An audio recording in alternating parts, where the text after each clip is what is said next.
Eh bien, nous allons d'abord voir dans cette vidéo les mises à jour de ChatGPT et par la suite, nous allons explorer ensemble et nous allons découvrir ensemble qu'est-ce que OpenAI dit par rapport à la protection de nos données. Ok, donc rapidement, voici l'interface de ChatGPT et pour pouvoir avoir accès à ces nouvelles fonctionnalités-là, vous devez être sur la souscription payante qui est à $20 et rapidement, vous cliquez sur ici outils et vous sélectionnez d'abord celui-là Deep Research qui est un agent. Et dès que vous sélectionnez Deep Research, vous cliquez ici sur source et vous voyez que aujourd'hui, je clique sur plus et vous voyez qu'aujourd'hui, on peut connecter notre compte Google, ok, qui est notre mail ici. Vous pouvez le connecter à ChatGPT directement. Donc, il peut vous aider à pouvoir résumer vos emails. Il peut vous aider à pouvoir prendre des informations, pouvoir vous expliquer, par exemple, certaines emails si vous lui demandez de le faire. Et aussi, vous voyez qu'on a Box, on a même GitHub qu'on va peut-être dans une prochaine vidéo suivre tous ensemble et qu'on va peut-être ensemble tester. Nous avons aussi Google Drive, nous avons Google Calendar et donc nous avons Outlook, nous avons Teams et plus. Et donc aujourd'hui, ChatGPT n'est plus seulement qu'un chatbot conversationnel, mais ChatGPT peut avoir accès directement à vos données.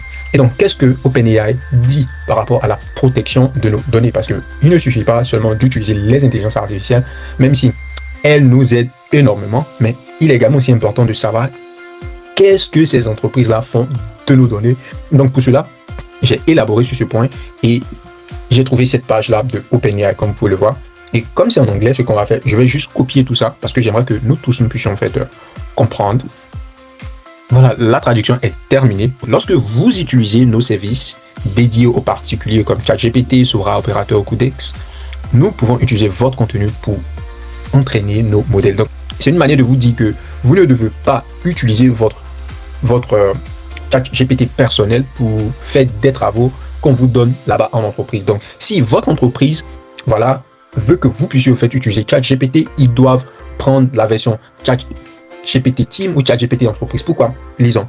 Ils disent par défaut, nous n'entraînons pas nos modèles avec les entrées ou sorties issues de nos produits pour entreprise. Raison pour laquelle il est important, si vous travaillez au sein d'une entreprise, voilà, demandez à l'entreprise de prendre la souscription ChatGPT Teams ou ChatGPT Entreprise afin que ChatGPT ne puisse point, voilà, c'est-à-dire l'entreprise OpenAI ne puisse point entraîner sur vos données. Ok? Donc ça, c'est vraiment tout ce qu'il y a à savoir concernant les données. Mais exactement. Même si vous êtes au fait un utilisateur lambda, je vous montre ici comment est-ce que vous pouvez désactiver, ok, cette fonctionnalité-là déjà qui est intégrée dans votre ChatGPT que plusieurs personnes ne connaissent pas, qui va vous permettre d'abord d'ajouter quand même un premier niveau de sécurité afin de pouvoir empêcher ChatGPT ou bien l'entreprise OpenAI d'utiliser directement vos données que vous donnez à ChatGPT. Ok? Donc pour ce faire, cela est très simple. Ce que vous devez faire, c'est aller directement dans vos paramètres depuis ChatGPT et vous venez dans données, contrôle de données et vous voyez ici, on a cette phrase-là qui dit que nos modèles, voilà, seront utilisés, par exemple, cela dit quoi? Ils disent que vous ne nous permettez-nous que vos contenus puissent être utilisés d'entraîner nos modèles et ça inclut également aussi tout ce qui est comme vos audios que vous envoyez et inclut aussi vos vidéos, vous voyez. Et moi, ce que j'ai fait, c'est que j'ai tout désactivé. Vous pouvez activer là, mais moi, j'ai tout désactivé. Donc ça là, vous pouvez désactiver et puis vous cliquez sur fait. Ok, fini. Et donc, c'est exactement ce niveau, ce premier niveau qui n'est pas 100% garanti, mais qui ajoute quand même un niveau de sécurité à vos données. Ok. Et donc, rappelez-vous, si vous n'avez pas la version entreprise, il sera intéressant de ne point partager des données qui sont super privées à ChatGPT. Ok. Donc, rapidement, ce qu'on va faire, on va maintenant tester, voilà, la fonctionnalité dont on a parlé auparavant. Ok, donc cette fonctionnalité-là, comment est-ce que ça marche? Je l'ai utilisée déjà. Et donc, ce que vous devez faire d'abord, je vais vous montrer deux choses. Donc, vous venez dans Outils. Dans Outils, vous sélectionnez Deep Research. Pourquoi Deep Research? C'est parce que à partir de Deep Research, vous pouvez maintenant utiliser les connecteurs. Les connecteurs, c'est exactement la fonctionnalité que ChatGPT a introduit. Ok, et donc, vous cliquez sur Source, vous voyez, connecter plus. Et vous voyez que moi, j'ai déjà connecté Deep Research à mon compte Gmail et j'ai déjà connecté également Deep Research à mon compte Google. Vous voyez là, non? Et donc, ce que vous devez faire, vous sélectionnez juste